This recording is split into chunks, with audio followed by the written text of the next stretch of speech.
मैं एक आपको बात बताऊं सर, फौज चीजें क्लियर कर लेती है। फौज अपने अपने डंडे चला लेती होती है इनसाइड अपनी फौज के, बाहर भी जरूरत है।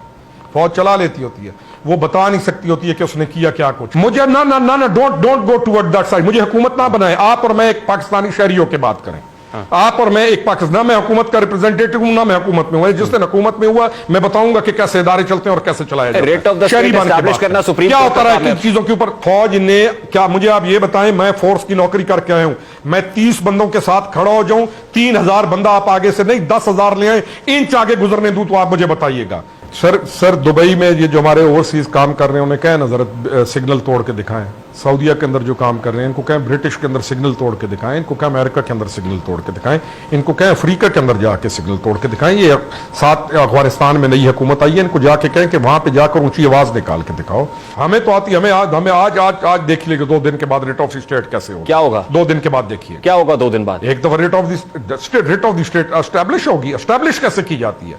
आपने rate of the state establish करना है, आपने अपने इदारों को बचाना है, आपने अपने मुल्क को बचाना है। किसका काम है बचाना?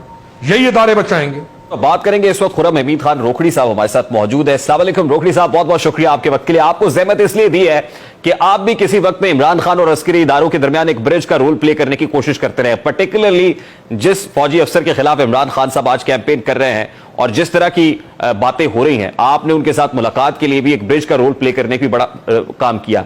क्या उस वक्त यह सोचा जा सकता था कि आज इतनी हेड ऑन कोलिजन होगी, क्योंकि आप भी पाकिस्तान तहरीक इंसाफ का हिस्सा रहे हैं, कि आज बलवाइयों के जरिए से हमले किए जाएंगे। जिना हाउस कॉप्स कमांडर लाहौर के घर के अंदर जो कुछ हुआ वो मैं देख के आया हूं, वो बताने के भी काबिल नहीं है। बताते हुए भी मुझे शर्म आ रही है।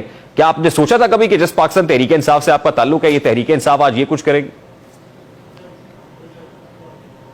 बात यह सर कि उस वक्त भी और आज भी, यानी मैं जिस चीज का खदशा उस वक्त महसूस कर रहा था, आज उस चीज को अमली तौर के ऊपर देख रहा हूं कि वो चीज हो रही है। उस वक्त भी यही खदशा था कि देखिए हम एक प्रोग्रेस से पॉलिटिकल पार्टी की मूवमेंट को जारी रखें। हमने अगर पाकिस्तान को लीड करना है तो एज ए लीडर हम उसको लीड करें और लोगों के मसाइल को कम करें। हमारा मुल्क पहले बहुत क्राइसिस देख चुका है, बहुत मुश्किलात देख चुका है। लोगों की होप है आपके अंदर और आप एक प्रोग्रेसिव, हम्बल और सब्र के साथ चलते हुए अपने इस मुल्क को आगे लेके आए। और मुझे ये खदशा था कि आप जिस रविश पर चल रहे हैं उस रविश में कन्फ्रंट्रेशन है और ये खूनी इनकलाब और इस किस्म के इनकलाब, ये चीजें हमें वारा नहीं खाती। हमारा मुल्क मुतहम्मिल नहीं है इस चीज का। आप इस मुल्क के अंदर अगर एक दफा अल्लाह ताला वो वक्त नहीं लाएगा, क्योंकि अल्लाह ताला के हुक्म से हम हर सूरत में कोशिश जारी रखेंगे कि वो मकाम इस मुल्क में उस मकाम तक ना पहुंचे। खामोश बैठे हुए लोगों को भी सोचना चाहिए कि जिस तरफ लेके जाया जा रहा है काम को, उसके बाद बचेगा कौन, उसके बाद इस मुल्क में होगा क्या, उसके बाद इस मुल्क के बच्चे तालीम याफ्ता, तालीम, इस मुल्क की बेटियां बेटे, इसके बिजनेस ये चीज फरोग पाएंगे क्या? इंडिया का जो एजेंडा है वो फरोग पाएगा कि क्या मुल्क दुश्मन कुव्वतों का एजेंडा फरोग पाएगा? तो मैं तो आज कन्विंस हो के आपको कह रहा हूं कि मेरी उस वक्त की कोशिश और उस वक्त की कोशिश के बाद जो मैंने उस वक्त कहा था कि मैं ये चीज देख रहा हूं कि he is up to that thing, आज अमली तौर के ऊपर आपको वो चीजें नजर आ रही हैं। आज वो चीजें आप खुद अपनी आंखों से देख रहे हैं। पीडीएम है, दूसरी पॉलिटिकल पार्टीज हैं, तमाम जो सिविल सोसाइटीज के लोग हैं, जो तमाम दीगर लोग हैं, उन जिन्होंने समझा कि शायद कुछ नहीं होगा, देख लें क्या हो रहा है। और उस वक्त जो फायर फाइटिंग हो जानी चाहिए थी वो नहीं हुई। ये मामला डिफ्यूज उस वक्त हो जाना चाहिए था, नहीं हुआ।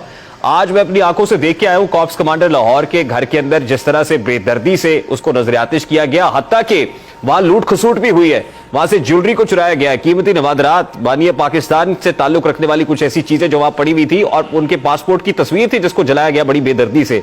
मतलब वहां पे लूट मार करने वालों ने जी रोकड़ी साहब सर नहीं फर्क पड़ता घर के ऊपर, मुझे उसका दुख नहीं है। आपने कर्नल जो शेर खान शहीद है, आपने लालक जान की, आपने अजीज भट्टी शहीद की, आपने शोहदा के बच्चों की उनकी तस्वीरों को आग लगाया है। आपने उन लोगों को कि जिन्होंने आपके बॉर्डर के ऊपर खड़े होकर आपके उस मुल्क के लिए जाने दी हैं, आपने उनकी इज्जत को तार तार किया है इन लोगों ने। घर का क्या होगा? लेकिन घर ठीक हो जाएगा। नवाद्रात का क्या है? नवाद्रात भी आ जाएंगे। ठीक, रोकड़ी साहब, इतने सेंसिटिव एरिया के अंदर मेरा सवाल ये है ना सर कि इतना सेंसिटिव एरिया है, कैंटोनमेंट एरियाज के अंदर ये लोग घुसे हैं, वहां पे इतने रिस्ट्रेंट, मेरा सवाल वहां पे भी ये मौजूद लोगों से यही था, इतना तहम्मुल, इतनी बर्दाश्त कि आगे से कोई रैपिड रिस्पांस फोर्स ने कुछ भी नहीं किया। बर्दाश्त होनी चाहिए थी। फौज ने यह बर्दाश्त करके साबित कर दिया है कि जो चीजें ये फौज के बारे में कहता है वो गलत है, वो झूठ है। फौज ने यह साबित कर दिया कि हमारे बच्चे हैं। फौज ने क्या, मुझे आप ये बताएं, मैं फोर्स की नौकरी करके आया हूं, मैं 30 बंदों के साथ खड़ा हो जाऊं, 3000 बंदा आप आगे से नहीं 10,000 ले आए, इंच आगे गुजरने दूं तो आप मुझे बताइएगा। फौज ने तो साबित कर दिया कि अपनी कौम, ये जो कहता था अपनी कौम को, अपने बच्चों को, फौज ने तो साबित कर दिया है कि वो इसके एजेंडे पे इन बच्चों को जो यूज हो रहे हैं, जिन बच्चों को ब्रेन वॉश करके यूज करके फेंका गया है, फौज ने तो उल्टा के फेंक दिया है। आप पूरी कौम के आगे एक किताब खोल दी है कि ये लोग ये पढ़ो किताब, ये है तुम्हारे इदारे, ये है तुम्हारा मुल्क और ये है इसका डिजाइन।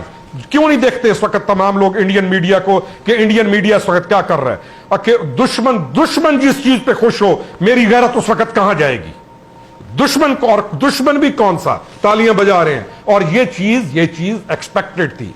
असल चीज ये है कि अल्हम्दुलिल्लाह message of Pakistan haven't responded to him. ये कुछ लोग थे जिनको इनके खुफिया व्हाट्सएप ग्रुप्स हैं, जिनको इनके खुफिया मैसेंजर्स ग्रुप्स हैं, जहां पे इनकी खुफिया मूवमेंट चलती है। इन्होंने वहां पे इनको रात को 8 बजे के करीब, मेरे पास इनके अंदर से खबर पहुंच गई थी कि इनको बता दिया गया कि तुम बाहर निकलो, इनकी तंजीमें, इनकी तमाम को, कि तुम जाकर इंस्टॉलेशंस को, थानों को, लोगों की इस तरह की जगहों को तुम आग लगा दो। इनके कुछ उन वो जो एलिमेंट्स हैं, जो असल चेहरा है इनका, उन्होंने जाके ये काम कर दिया और ये तालियां मार रहे हैं। आपके और हमारे लिए इससे बढ़कर दानाए कौम, दानिश्वर कौम के सहाफी, आप तमाम लोग, इदारे, आपके तमाम वो लोग जो इस मुल्क से मोहब्बत करते हैं, और खास तौर पर वो जो ओवरसीज, जिन्होंने किस मैनेज को क्या समझकर सपोर्ट किया।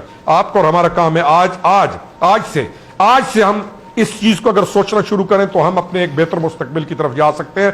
इस शदीद तरीन केओस से निकलकर रोशनी की तरफ जाने का वक्त आज है। हमारा मुल्क है, रोकड़ी साहब, क्या होने जा रहा है, क्या देख रहे हैं आप? आप एक कनेक्टेड आदमी हैं, पाक फौज के शोबा ताल्लुकात अम्मा की तरफ से एक प्रेस रिलीज तो इशू की गई और कहा गया कि अभी तक जितने रिस्ट्रेंट का मुजाहरा किया, अब अगर किसी ने कानून को हाथ में लेने की कोशिश की तो फिर उससे जो है ना आड़े हाथों लिया जाएगा। क्या देख रहे हैं आप, क्या होगा?